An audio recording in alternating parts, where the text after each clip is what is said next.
Carolyn is here with us today. She's actually had several injectable filler procedures in the past with which she was very happy, but she recently related that she's a little bit concerned about a residual area of fatty tissue fullness that has appeared under her neck and has been somewhat difficult for her to manage in terms of overall, weight management. So, Carolyn, tell us in your own words what your feelings are and what you've experienced. It just feels that no matter what my weight is, whether it's up or down, I just still never really have the contour here on my chin. Truly, what she has is just an isolated fullness in the central fatty tissue layer of her neck. So, Carolyn is actually the ideal type of patient for treating the fatty tissue layer alone. And the type of treatment that we now have available to us is an office-based injectable treatment called Kybella. What we're doing is injecting it directly into this fatty tissue area. It dissolves the fat cells, it disrupts them. Our body metabolizes the end products. And so basically the fat cells, once they're disrupted, they don't return. They're gone for good. And so it can give you the kind of contour that you're looking for by eliminating that fatty tissue layer. I'm just marking the angle of Carolyn's jawline and the other way. Okay. And now straight. I'm just going to connect these.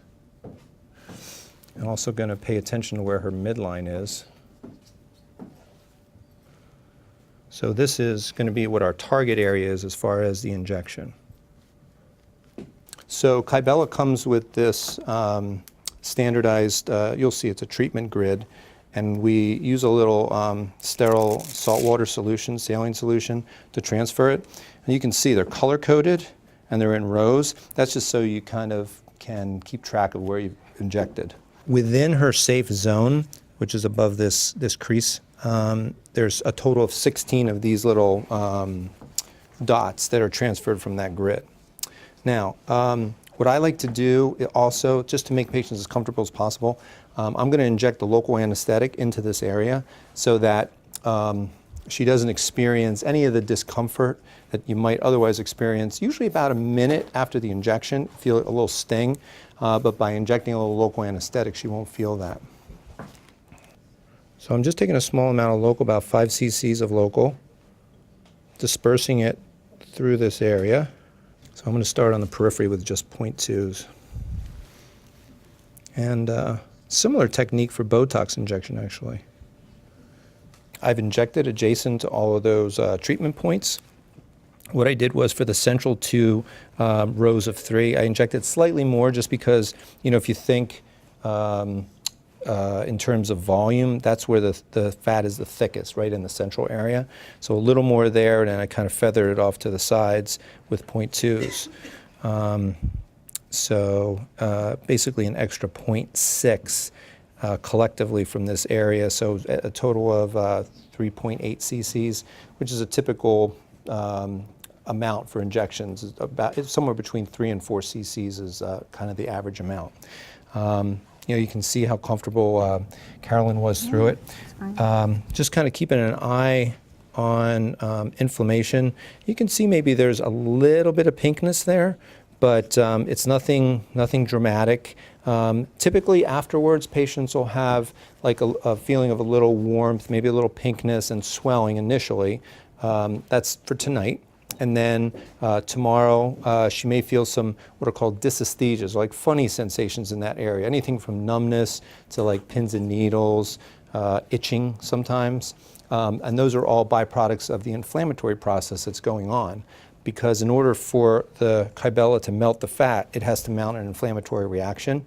And then usually at about 2 to 3 weeks, patients will start to feel like a little firmness in the fat. And that correlates now with the fat melting and inflammation in your body, ridding this area of the fat byproducts. So what I do afterwards, I have patients ice the area just to minimize inflammation after I wipe this off.